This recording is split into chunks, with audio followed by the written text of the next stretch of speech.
자, 제주 4.3 비극이 지금까지 한국사 논쟁의 중심에 서 있는 건 남로당 제주 군사위원장이던 김달삼이 남한 단독정부 수입을 저지하기 위해 남로당 당수 박헌영의 지시로, 근데 여기서 솔직히 플러스 북한의 지시가 있었다고 봐야죠. 북한의 지령이 내렸습니다. 당시 남로당의 당수인 박헌영에서 끝나면 안 돼요. 그래서 한 발 더 나아가 북한의 지령도 내려왔습니다. 박헌영이 북한에서 잘 보이기 위해서도 있지만 박헌영을 넘어서 북한의 지령도 있었다.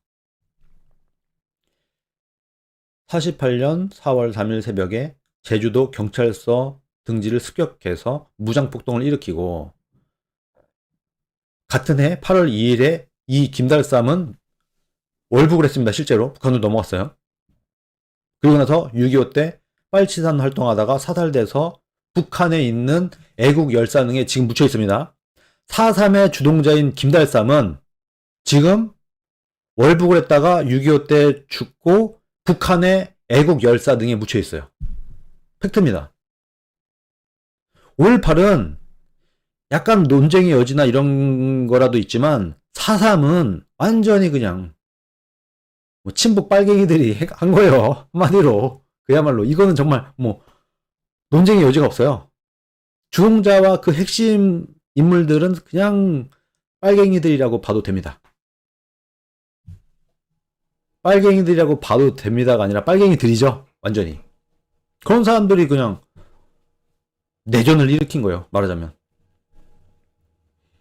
정작 비극의 시작은 난을 피해 한라산 중간산에 숨어있던 제주도 양민들을 남로당 폭도들과 한패로 간주하고, 같은 해 7월부터 무참히 학살하기 시작해서 제주도민 수만 명을 계엄군이 학살했다는 것입니다.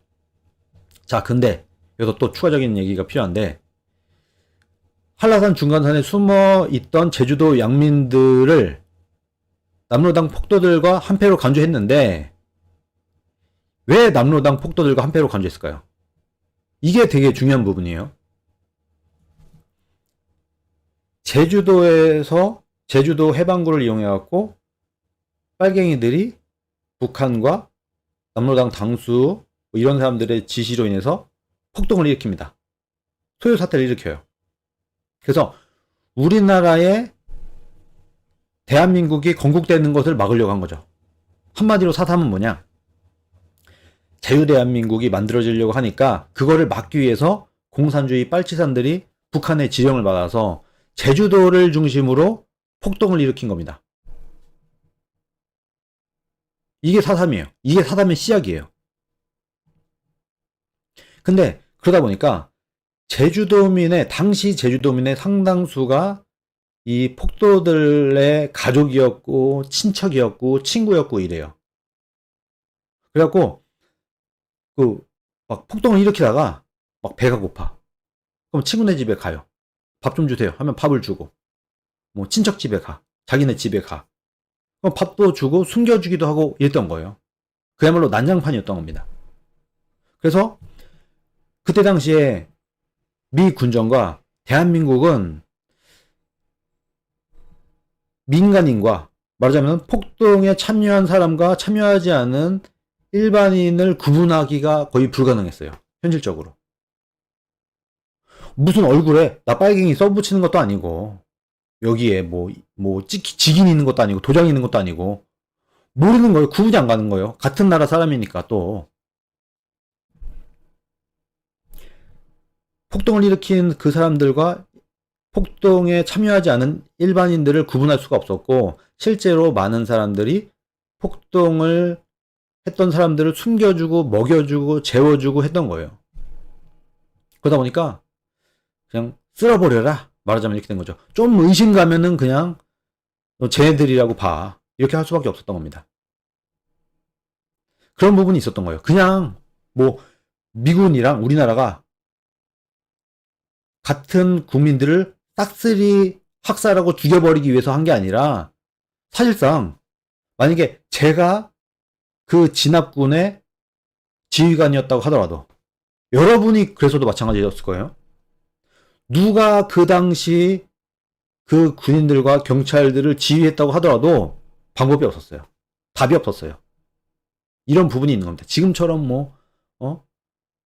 주민등록증이 잘 돼 있는 것도 아니고, 심지어는 그때 당시엔 대한민국이 만들어지기도 전이었고, 우리나라가 말은 나라지만, 말은 대한민국이라는 나라고 국가고 그랬지만 정상적인 국가가 아니었어요. 예를 들어서 야, 우리가 오늘부터 대한민국으로 하기로 하자 했다고 해서 아주 그냥 멋들어지게 그냥 정상적인 국가가 만들어져 있겠습니까?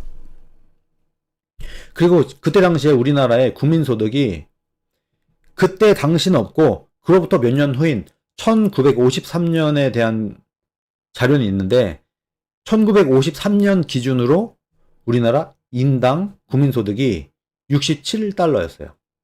67달러. 지금은 35,000달러죠. 거의 500배 차이가 납니다. 지금보다. 그야말로 엄청나게 찢어지게 가난하고 GDP가 67달러밖에 안 되는 그런 나라의 정부가 이제 막 세워져 갖고 뭔가 해보려고 모양을 만들고 어쩌고 하던 그때였어요.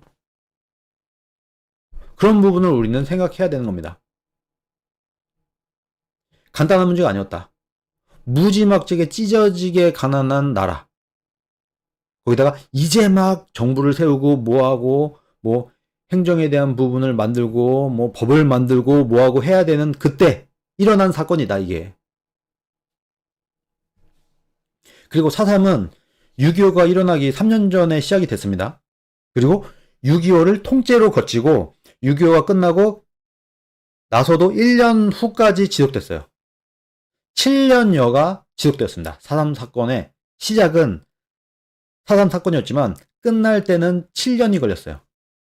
그 엄청나게 긴 시간 동안 있었던 아주 대한민국 정부 초기의 역사를 다 담고 있는 그런 역사의 참극이자 비극이자 아픔이라고 봅니다.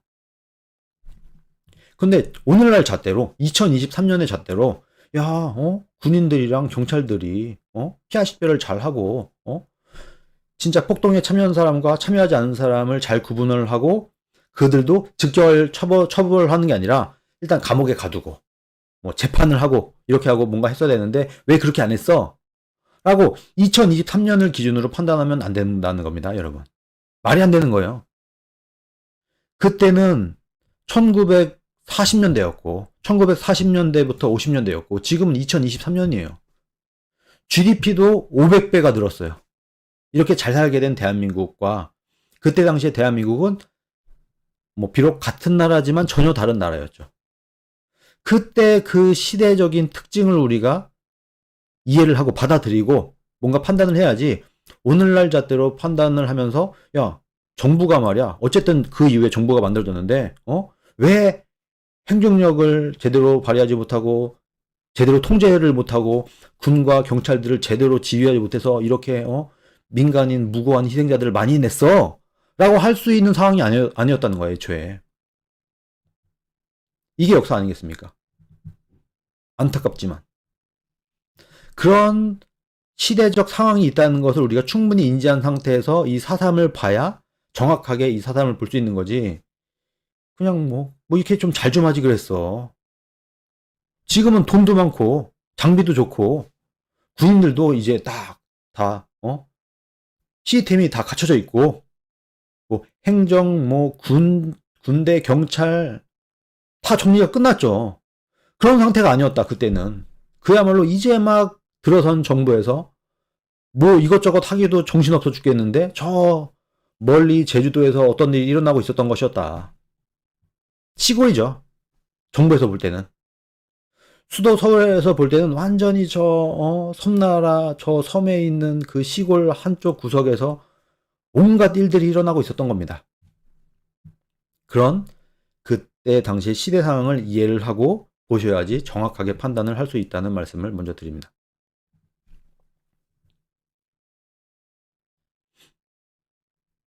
어쨌든 그런 일이 일어났다.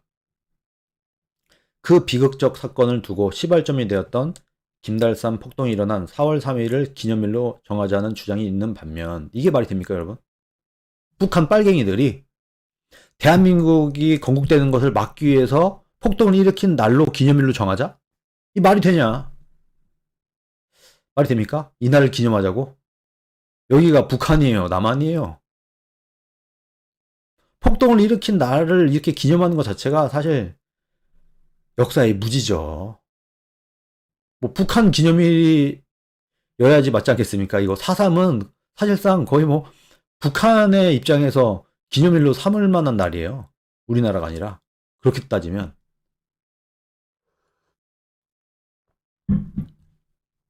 일부에서는 본격적인 양민학살이 시작된 그해 7월을 기념일로 하자는 주장이 있습니다. 양민학살이 시작된 날로 하는 것도 좀 그렇고, 그렇다고 해서 4.3 폭동이 일어난 날로 하기도 참 그렇고, 이게 참 애매하긴 애매합니다. 어떻게 해도 뭔가 모양이 나오질 않아요. 어느 주장에 의하더라도 건국 초기 무고한 제주도민이 이념의 희생양이 되어 억울하게 학살된 사실은 명백합니다. 이건 맞죠. 그 안에는 무고한 제주도민의 이념의 희생이 있죠. 근데 이 이념의 희생양이라는 말이 사실은 정확합니다. 저는 4.3을 이념의 대립이 만든 내전으로 봅니다. 그때 당시에 대한민국에는요, 자유민주주의 정부가 세워지는 것을 싫어하는 사람들이 있었어요. 어차피 아직까지 대한민국이란 나라가 만들어지기 전이었기 때문에 무정부 상태예요. 4.3이 일어날 때만 하더라도 우리나라에 정부는 없습니다. 무정부 상태예요. 그냥 미군이 그냥 통치를 대신 해주던 그런 상황이었고, 이제 막 국가를 세우려고 하던 때예요. 그때 같은 대한민국 국민이지만 대한민국에 자유민주주의 정부가 세워지는 것을 반대하던 사람들이 있고, 그들이 무력을 동원해서 그것을 막으려고 했었기 때문에 저는 자유민주주의냐 아니면 공산주의냐, 공산사회주의냐, 이 이념의 싸움의 어느 한켠에 있던 역사적인 사실이라고 보는 겁니다. 이 사람들은 자유민주주의 국가가 대한민국에 세워지는 것을 반대했던 사람들이에요. 근데 그때 당시에 반국가 세력이라고 할 수 있을까요? 엄밀히 말하면 그것도 아니죠. 왜냐면 아직 국가가 없으니까. 아직 대한민국이란 나라가 만들어지기도 전이기 때문에 반국가 세력이라고 하기도 좀 그래요. 그러니까 내전이 되는 거예요. 공산주의를 지향하는 사람들과 자유민주주의를 세우려고 하는 사람들 간의 그 내전의 성격이 상당히 있는 겁니다. 복잡해요, 이게 정말. 그 시절을 단순히 설명할 수가 없어요, 사실 저도. 굉장히 복잡한 상황이었다는 겁니다.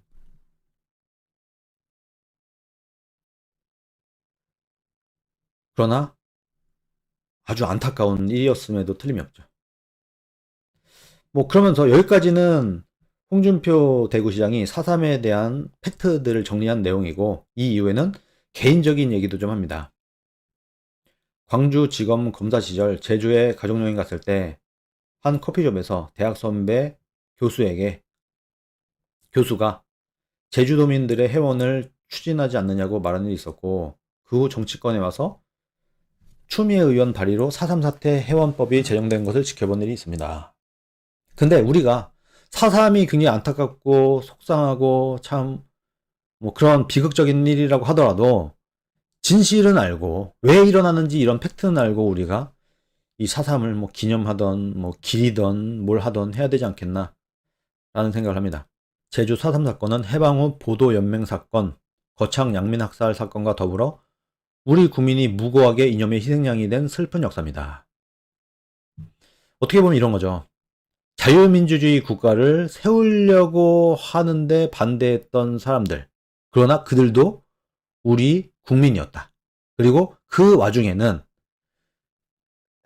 그 내전 와중에 정말 아무 생각 없는, 자유민주주의가 뭔지 시장경제가 뭔지 공산주의가 뭔지도 모르는 사람들이 그냥 하다가 그냥 이 소용돌이에, 역사의 소용돌이에 휩싸여서 같이 희생되어 버린 그런 안타까운 사람들이 상당히 있었다는 거죠.